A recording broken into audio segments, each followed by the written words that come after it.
considerarse que todos los libros donde vienen los mapas del mundo se les llamaba Atlas. Ajá. Pues bien, estos eran los titanes. Pero sucede una cosa. Existían los oráculos. ¿Qué son los oráculos? Son estas situaciones donde, o estos lugares donde la gente o los dioses o los titanes iban a consultar para averiguar cuál era su futuro, cuál era su destino. Entonces, los titanes eh, podían, podían saber con mayor precisión lo que les deparaba. El asunto es que una vez un oráculo le dice a Urano que uno de sus hijos lo iba a destronar. ¿Y qué es lo que hace? Se comienza a encarcelar, mete en calabozos a sus hijos para que ninguno de ellos lo vaya a destronar. Pero se libera Cronos y Cronos logra destronar a Urano. Ajá. ¿Qué pasa? Cronos se convierte en el rey de los titanes. Ajá. Pero también va con el mismo oráculo y al parecer no le cambiaron, no le dieron la vuelta a la cinta. Y a la hora que le echa la monedita al oráculo, le dice que uno de sus hijos lo va a destronar. Es decir, el mismo mensaje que le dio al anterior, por eso creo que fue el mismo cassette. Entonces, eh, también se alarma porque uno de sus hijos lo va a destronar. ¿Y qué es lo que hace este? Pues lógicamente no va a cometer el mismo error que cometió su padre, porque él pudo liberarse. Entonces, ¿qué es lo que hace este Cronos?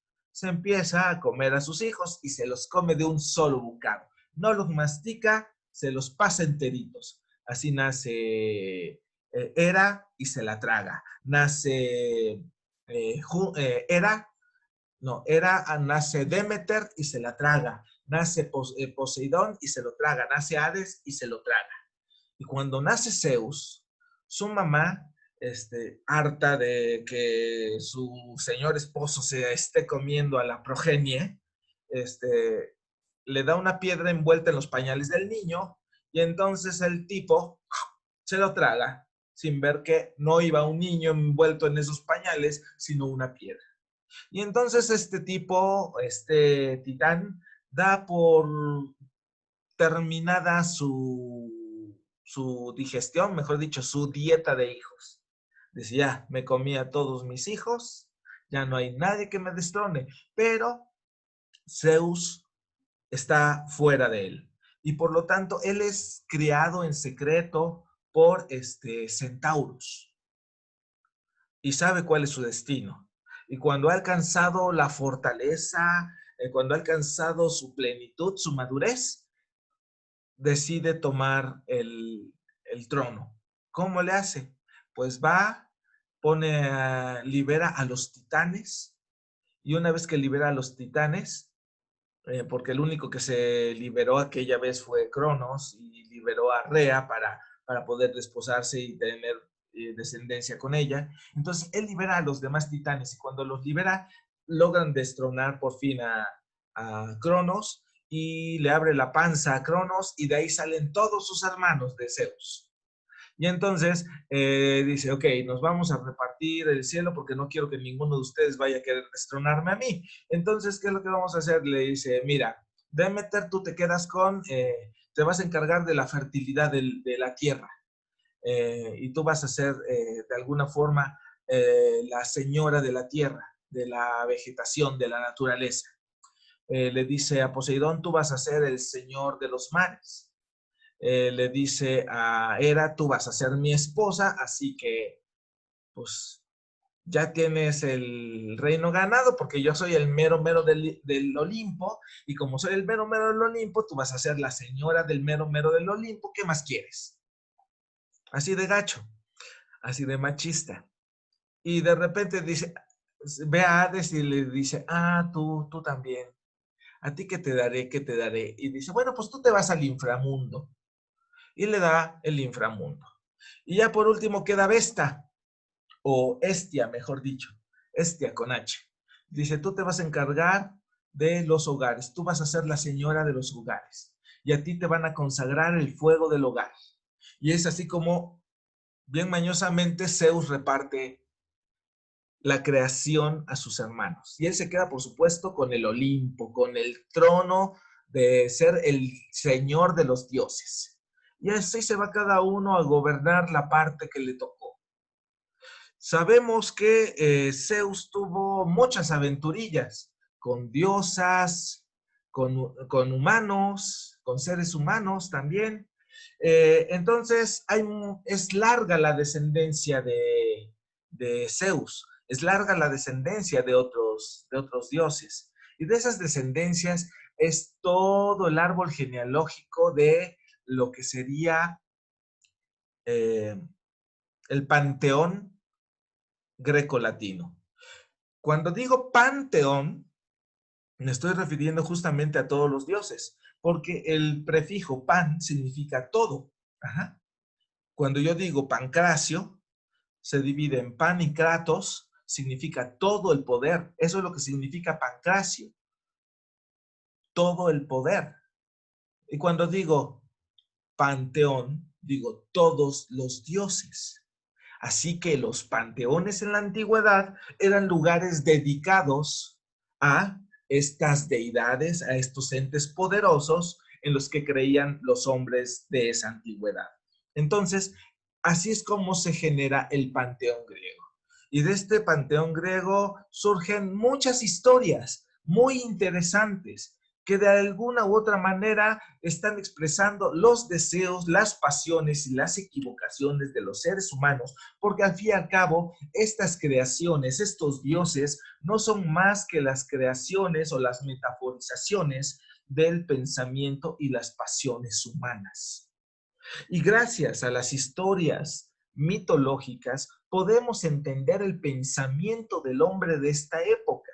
Por ejemplo, ellos trataban de darle explicación a fenómenos desconocidos, como podría ser el ciclo de la luna, como podría ser el paso del sol de un lado al otro, y ellos tratan de explicarlo. Ellos decían que el sol no era más que la carroza de Febo, que en el mundo latino se le conoce como Apolo.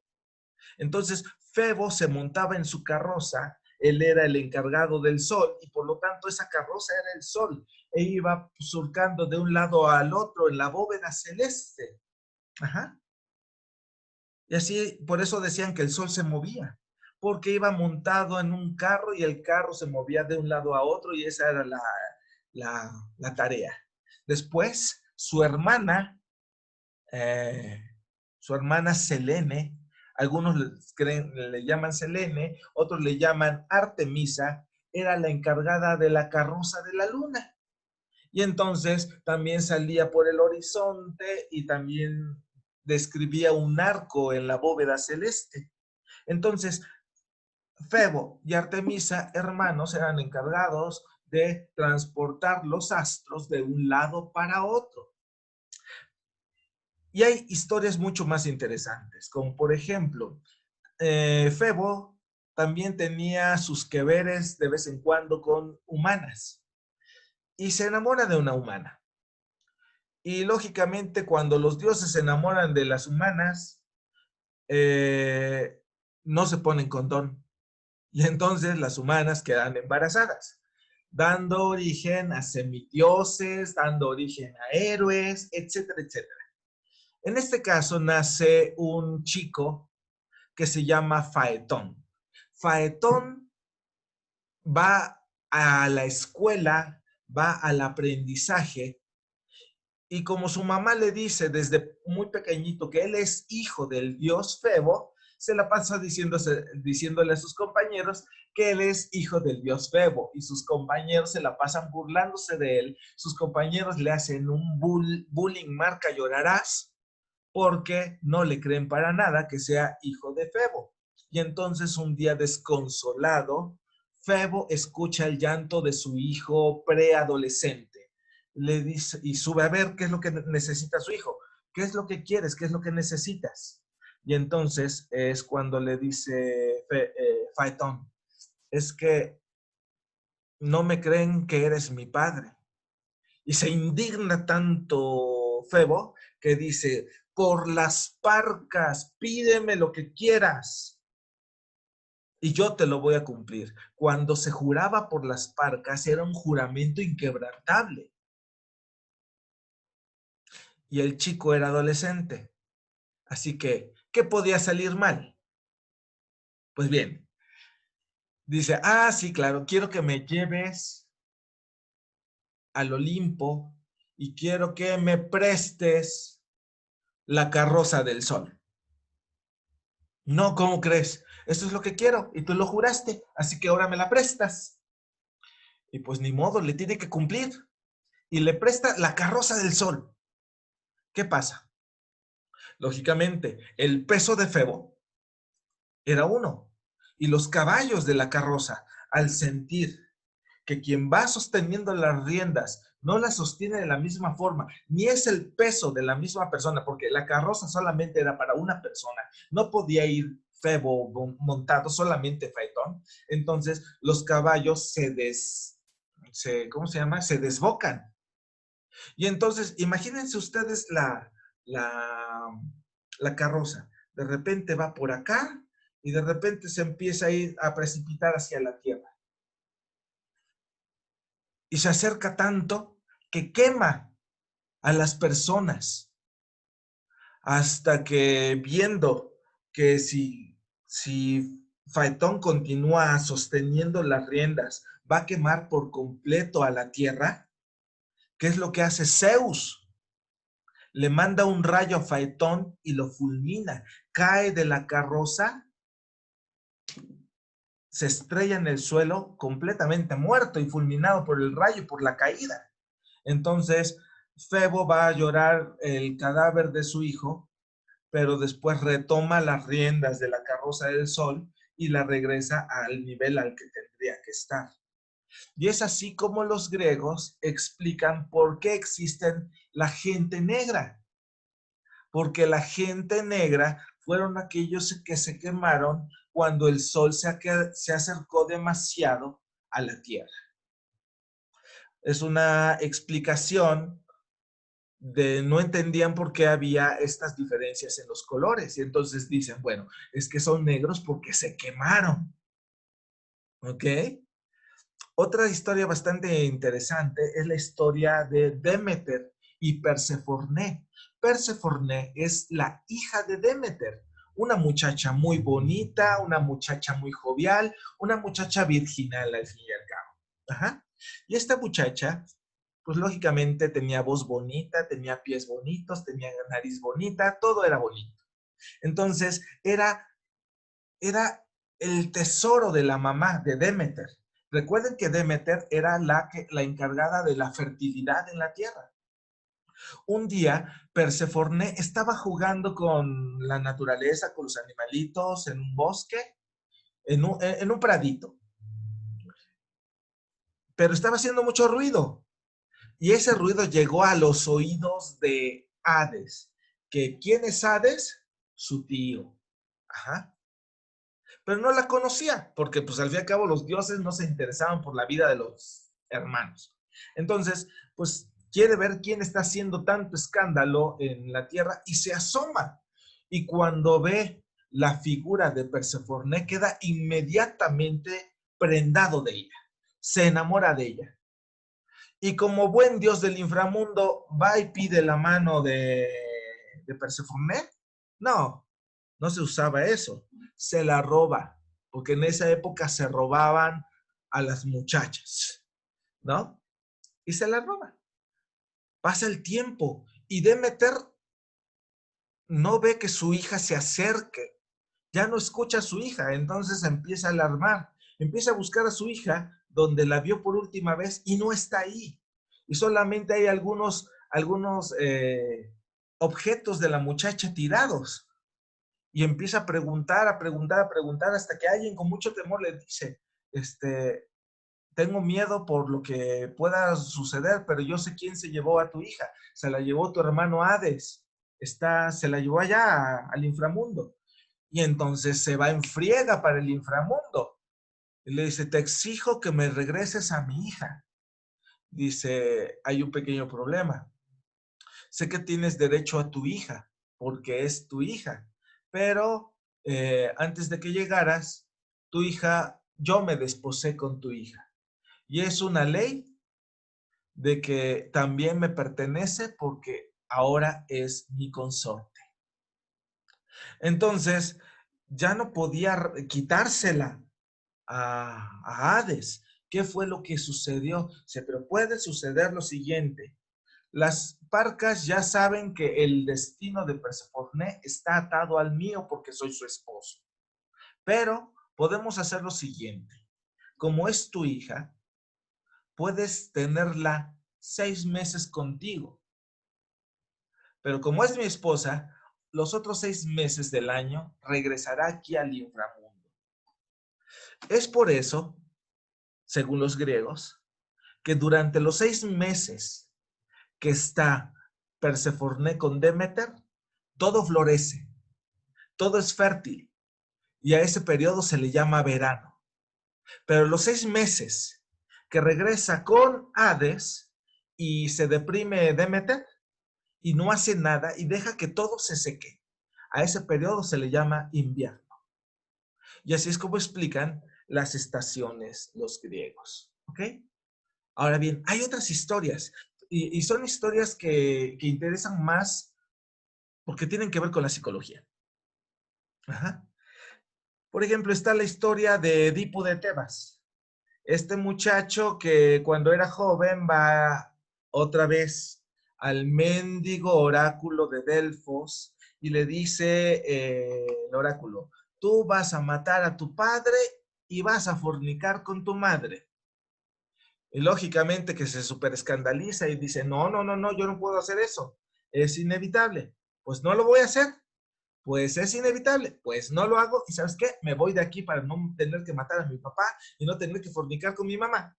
Y se va. Y en el camino de huida se encuentra con un vago. Se hace de palabras, se pelea con él.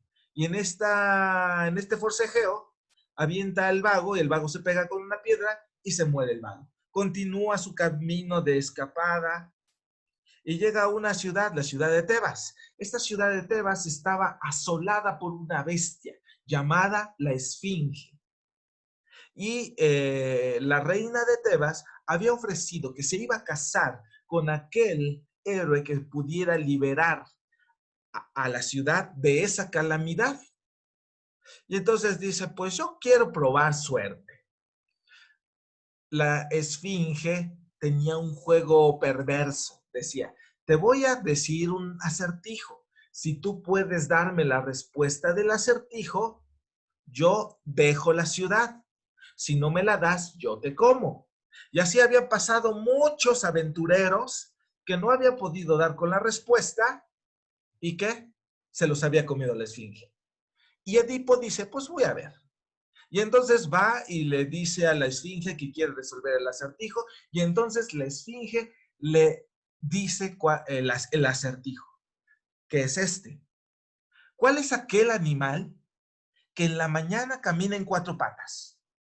En la tarde camina en 2 patas y en la noche camina en 3 patas.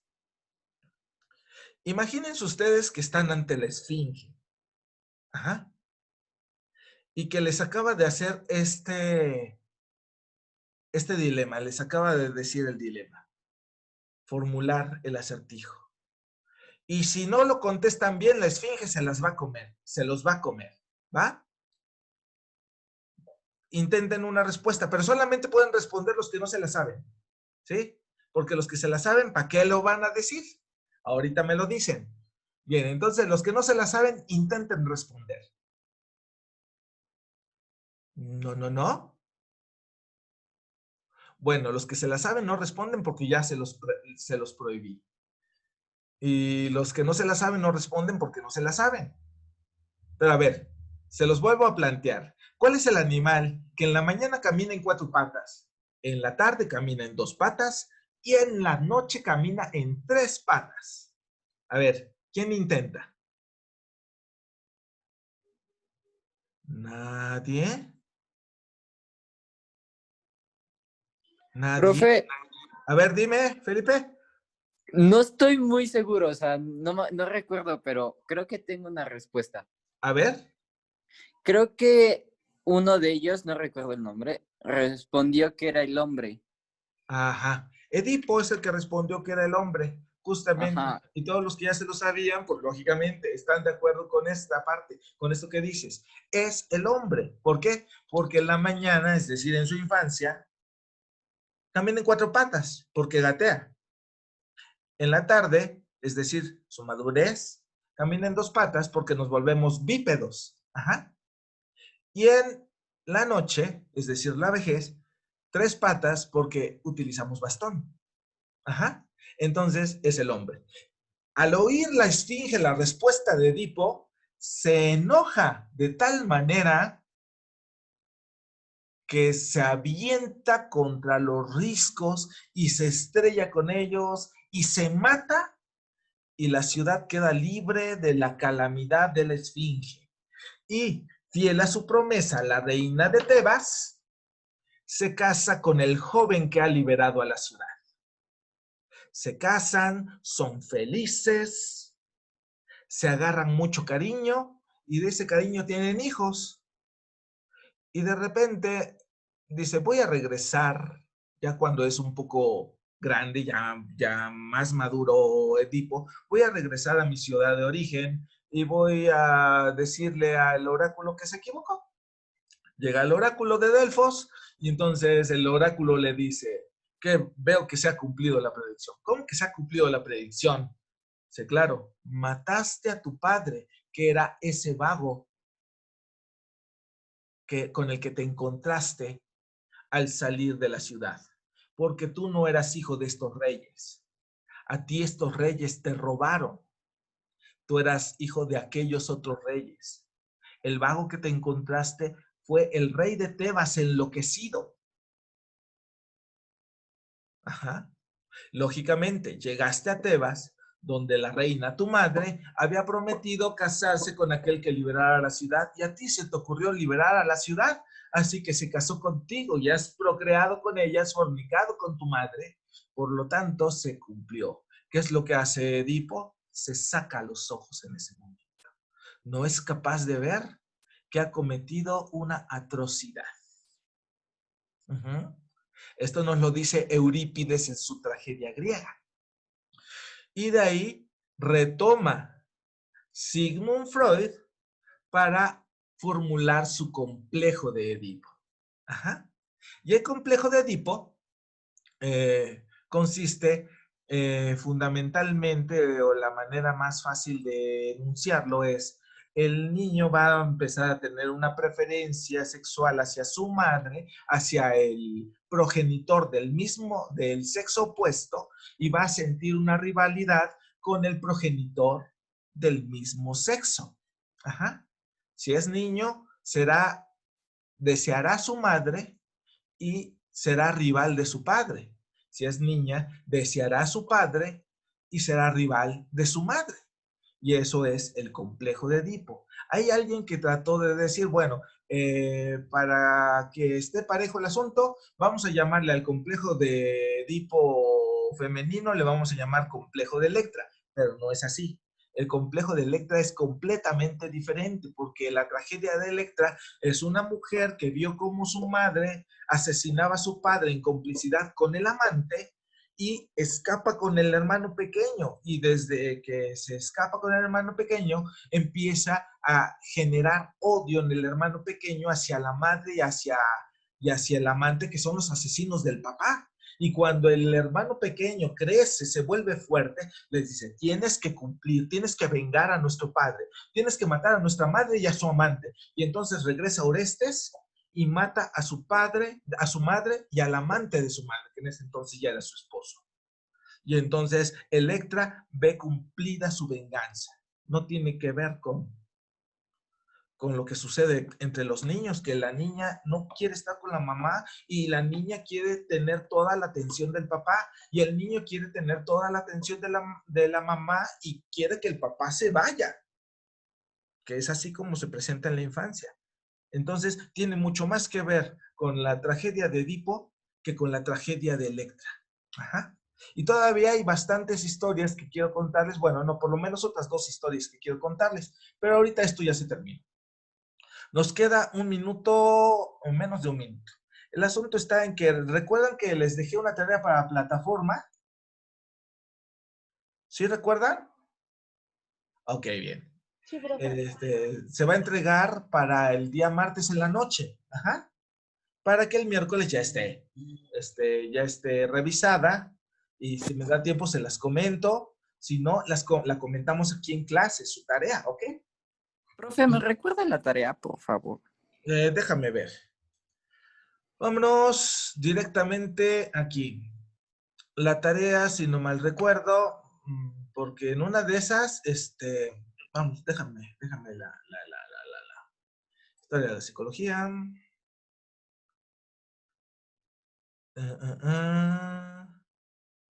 A ver, permítame tantito, no se me desesperen. Ya se va a acabar el tiempo, ya se va a acabar el tiempo, ya se va a acabar el tiempo, yo todavía no. A ver, déjame ver, criterios de evaluación. Un cuadro comparativo. ¿No? Es el cuadro comparativo entre las ideas de Platón, Aristóteles, Heráclito y Parménides. Ajá. Entonces, es eso la tarea. Ahí Gracias, está profe. ya para que pongan el